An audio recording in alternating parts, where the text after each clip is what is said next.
पति के छोड़ के जाने के बावजूद सुहागन की तरह जी रही है।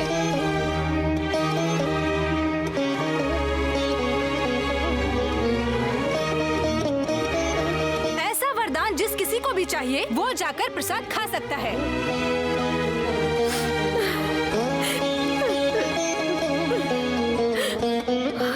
चलो माँ।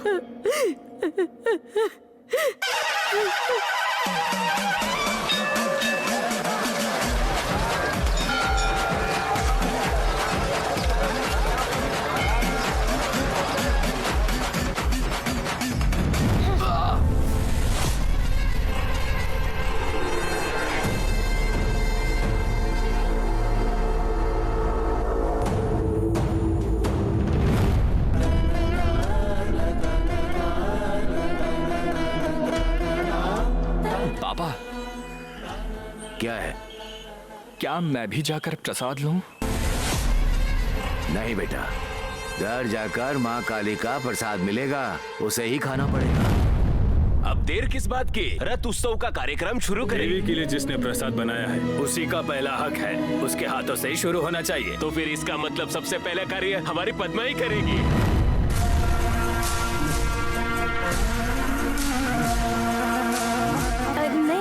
आपने जल्दी जल्दी में प्रसाद बनाने के लिए कहा, मैंने बनाकर दे दिया, इतना ही काफी है। ये रथोत्सव जैसा पुण्य कार्य किसी बड़ों को ही करना चाहिए।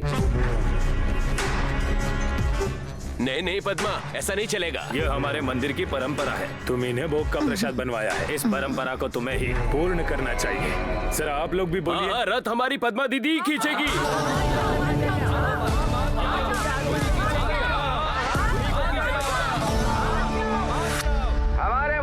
शास्त्र के हिसाब से पद्मा और पद्मा के बच्चे रथोत्सव का शास्त्र करें, ऐसे गांव के लोग विनती कर रहे हैं। गांव के लोग विनती कर रहे हैं।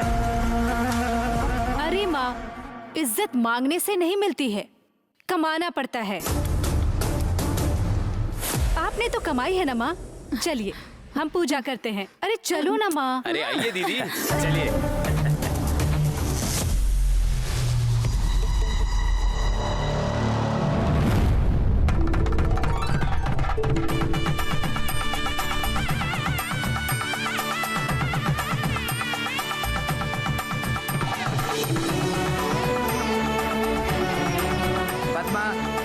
आरती करो।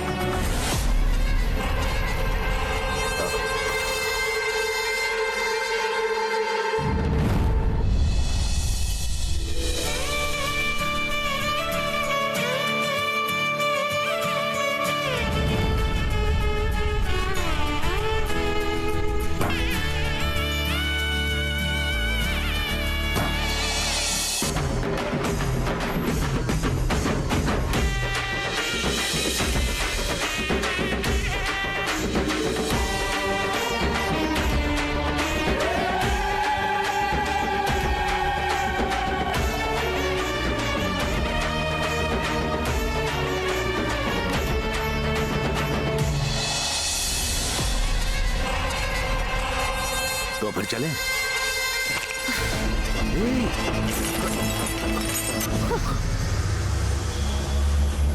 पद्मा और उसकी बेटियों को मेरे हिसाब से मेरी माँ उस देवी के समान है। खाने का एक दाना भी नसीब न हो, ऐसा करके दिखाऊंगी, ये मेरा वादा है। तो अगला गाना अक्षय कुमार पर फिल्माया गया फिल्म रुस्तम से। मंदिर में प्रसाद बनाकर दे आए, माता के सामने हाथ जोड़ाए, काफी नहीं था क्या? नहीं, पिक्चर के डायलॉग झाड़ने लगी ये लड़की। हाय राम,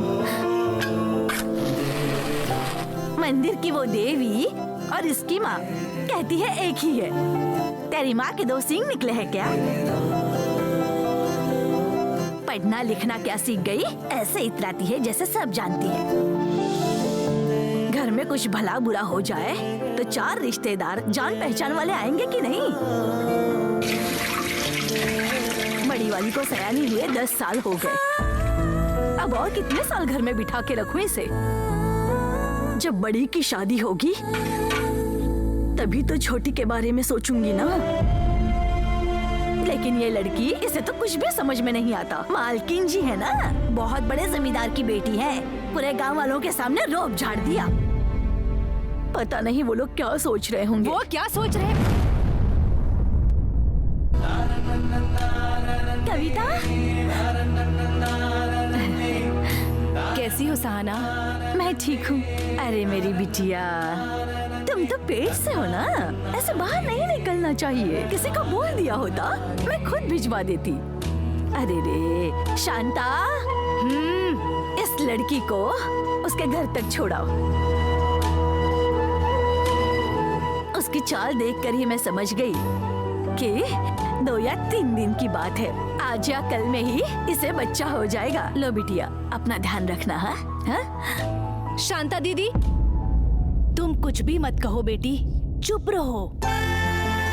गर्म पानी में थोड़ा सा जीरा मिलाकर और घी डाल के पी लेना। हाँ ठीक है?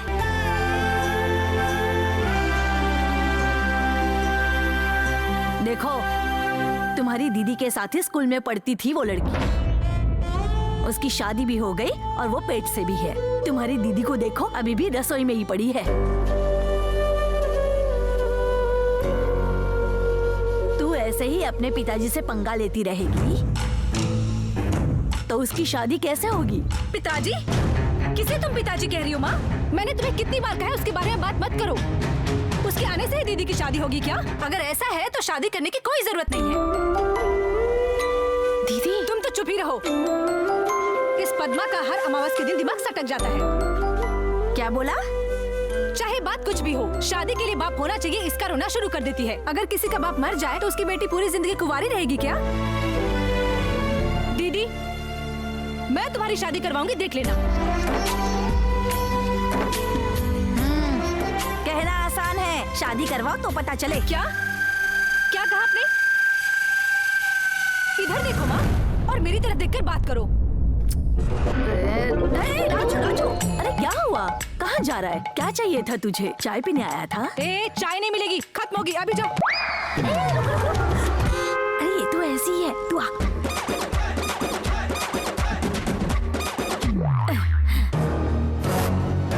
राजू, अच्छा सुन, मुझे बेटी की शादी करवानी है तो कन्यादान करने के लिए पिता की जरूरत है या नहीं, बता। हाँ सही कह रही तुमने हो। कुछ बोला ना, जबान खींच लूंगी तुम्हारी। ऐसी भी कोई जरूरत नहीं है, नहीं हो तो भी चलेगा। ऐसे कैसे चलेगा?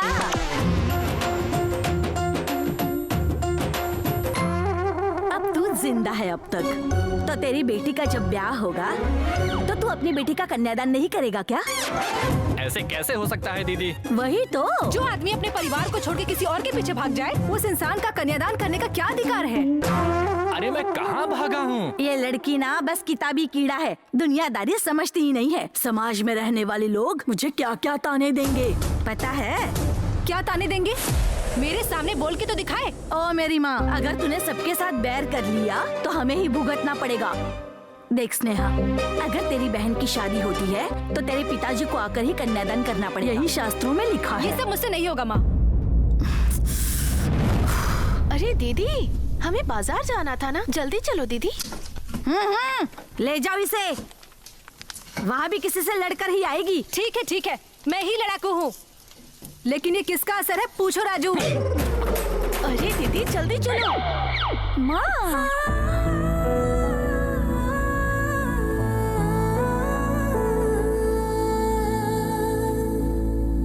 ओ राजू,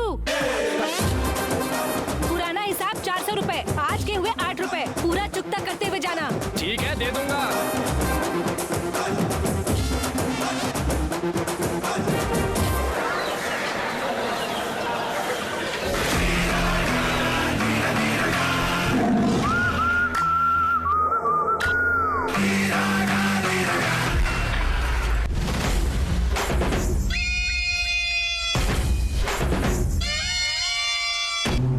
जल्दी जल्दी, टाइम नहीं है मेरे पास। अबे भाई की गाड़ी आई है।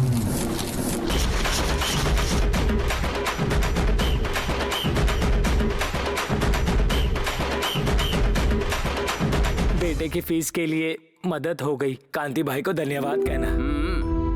कोरोना के समय कर्ज देकर बहुत मदद की है। कांति भाई को धन्यवाद कहना। सबका हो गया क्या? 4 जन का बाकी है। 2 महीनों से उन्होंने पैसे नहीं दिए। वो तुम्हें चकमा दे रहे हैं भाई। दुकान लगाऊंगा बोल के कर्जा लेकर गुलछर्रे उड़ा रहे हैं। अब कहाँ मिलेंगे वो कमीने?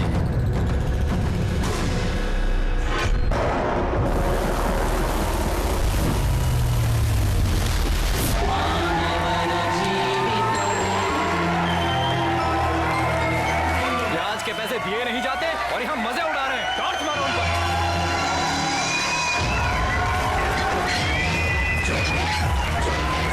अबे छछुंदरो, तो हम लोग फिर आ गए। गाड़ी लेकर बाहर फेंकाओ, निकालो उन्हें। चलो। ए जोगी साहब ने बुलाया, आ जाओ। निकलो। मुझे बुलाएगा वो? उसे कहो कि खुद आ जाए। इस हीरो के सामने वो विलन करेगा क्या? इन लोगों को हमारे कांति भाई सबक सिखाएंगे।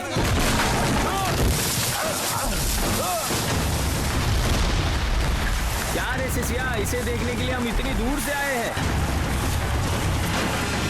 भाई यही है वो कांति। तो ये है कांति, प्याज खाने वाला कुत्ता।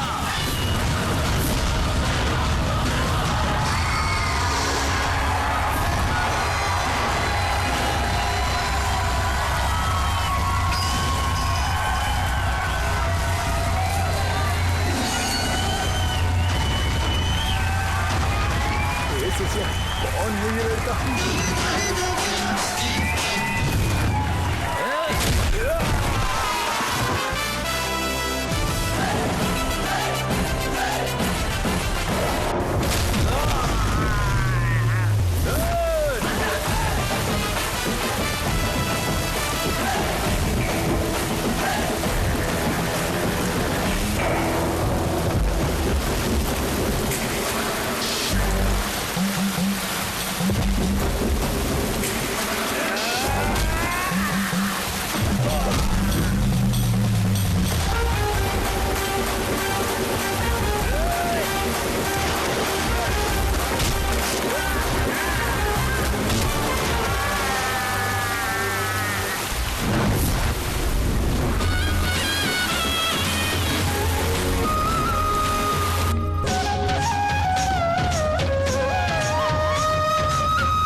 नहीं बोलने का।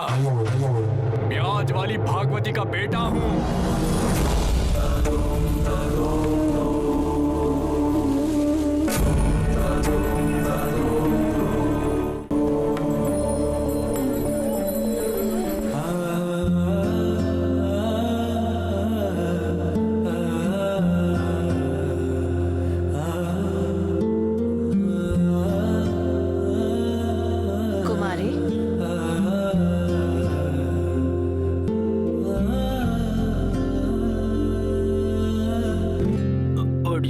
उठ जाओ भागवती।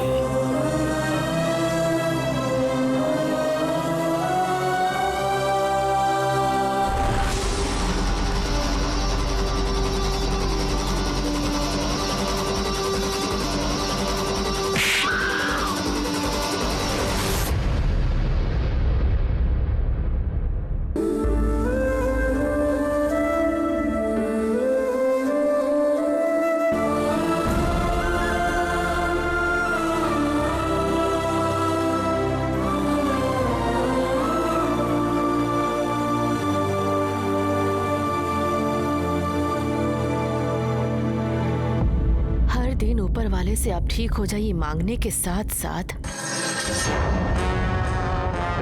आपको ऐसी हालत में लाने वालों को मैं कभी माफ नहीं करूंगी। मैंने ऐसी कसम खाई है,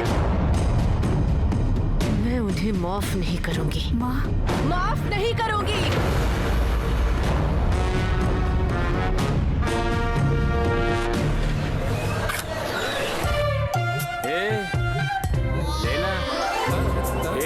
अब तू जवान हो चुका है, समझा? ले ले। अबे लेना पीना। क्यों रे बुलबुल, कल हरा रंग का चूड़ीदार पहना था इसने और आज के कलर में तो पटाखा लग रही है तू।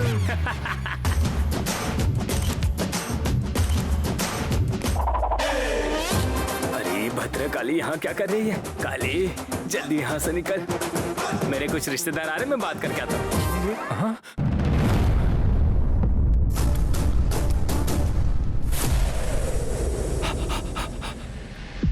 दीदी, गाड़ी पंचर हो गई है क्या? मैं ठीक करवा कर ला दूं?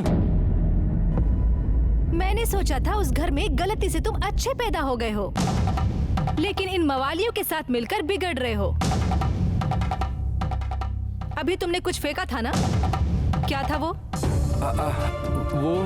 वो कुछ नहीं है दीदी, मूंगफली के छिलके हैं। समझ सकती हूँ मैं, झूठ तो तुम्हारी रगों में है ना। कम से कम अब तो मन लगा कर पढ़ो। अपने पापा के लिए डीसी नहीं बन सके तो हाथ फैलाने वाले ओसी तो मत बनो। अब भी वक्त है जिंदगी जीना सीख लो, समझ गए ना? चलो सुमा।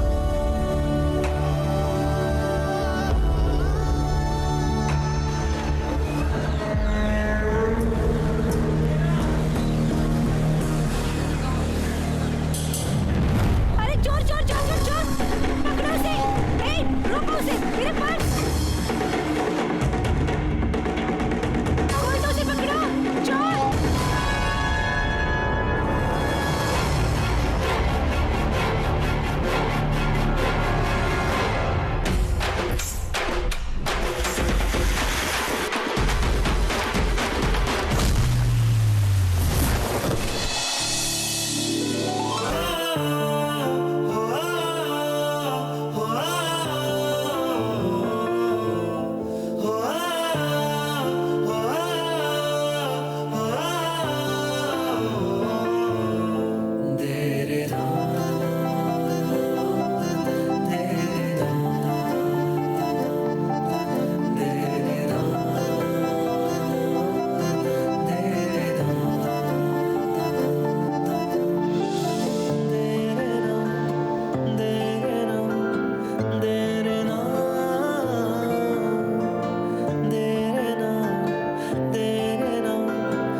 तेरी इतनी हिम्मत, औरतों की पर्स चुराओगे तो वो कुछ नहीं कहेंगे, ऐसा सोचा तुमने? दीदी छोड़ो दीदी, बैग मिल गया ना, छोड़ो। दीदी कमाना कितना मुश्किल है जानते हो तुम? होटल में एक वक्त का खाना बनाना हो तो उसके पीछे कितनी मेहनत लगती है पता है तुम्हें? दीदी उससे क्यों पूछ रही हो? उसे क्या पता होगा? ऐसे लोगों को पुलिस के हवाले कर देना चाहिए।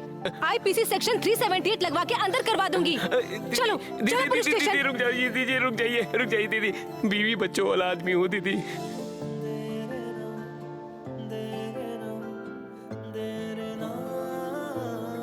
दीदी मेरी नौकरी चली गई दीदी, क्या करूं समझ नहीं आ रहा था, इसलिए ऐसा काम किया।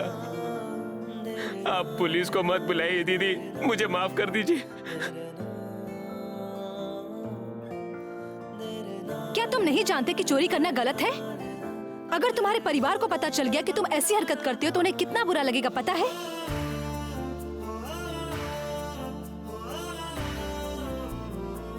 दोबारा ऐसी हरकत मत करना।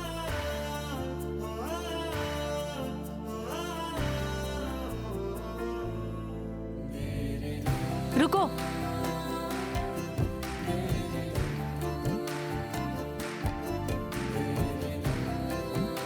घर जाते समय बच्चों के लिए कुछ लेते जाना। दीदी अरे रहने दो, ये सब मत करो। पहले उसे तुमने अच्छे से धोया, उसके बाद पैसे देकर भेज रही हो दीदी? अगर आप कभी रास्ता भटक जाएं, तो परिवार वालों को कितनी तकलीफों से गुजरना पड़ता है हमसे बेहतर और कौन जानता है सुमा? वाह, क्या कमाल की लड़की है यार। उसने गलती की तो तूफान बन गई, और उसने माफी मांग ली तो ठंडी हवा। मुझे मेरी माँ की याद आ गई यार।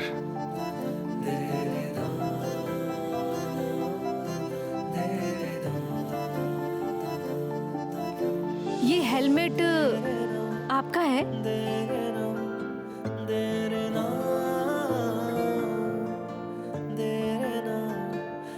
Thank you.